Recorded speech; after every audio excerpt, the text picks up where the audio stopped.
Dude இந்த ஊரையே சுற்றி வரணும் ப்ரோ.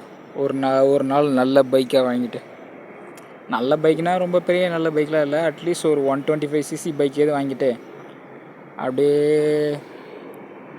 எங்கள் இந்த 4 ரோடு நான் 3 ரோட்டை பிடிச்சி அப்படியே இப்படிக்கா வந்து இந்த எலம்பலூர் தண்ணீர் பந்தல்கிட்ட இப்படிக்கா இந்த வழியாக வந்து அப்படிக்கா போயிட்டு அப்படியே வந்து அப்படியே இங்கே தனலட்சுமி பின்னாடி சுற்றி அப்படிக்கா வந்து அப்படி பிடிச்சி அப்படியே போயிட்டு அந்த சங்கப்பேட்டைகிட்ட பிடிச்சி மறுபடியும் அந்த கலெக்டர் ஆஃபீஸை பிடிச்சி அப்படியே அந்த கலெக்டர் ஆஃபீஸ் அந்த பக்கம் இருக்குல்ல ஏரிக்கு அந்தாண்ட அந்த இடத்த பிடிச்சி அப்படியே வெளியே வரணும் ப்ரோ. வந்து மறுபடியும் 3 ரோட்டுக்குள்ளே என்ட்ரு ஆகிடணும்.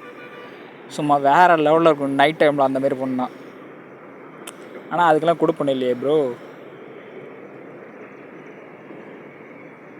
செம்மையாக இருக்கும். ஒன்றும் இல்லை, ஒரு 35 கிலோமீட்டர் ஸ்பீடில் அப்படியே ஸ்மூத்தாக அப்படியே இந்த சுற்றி வந்தால் ஒரு ரவுண்டு வந்தால் வேறு மாதிரி இருக்குது நைட் டைமில் ஒரு 12 மணிக்கு மேலே. அந்த மாதிரி பார்த்தீங்கன்னா எம்ஆர்எஃப்ல என்ன லைட்டு பயங்கரமாக எரியுது.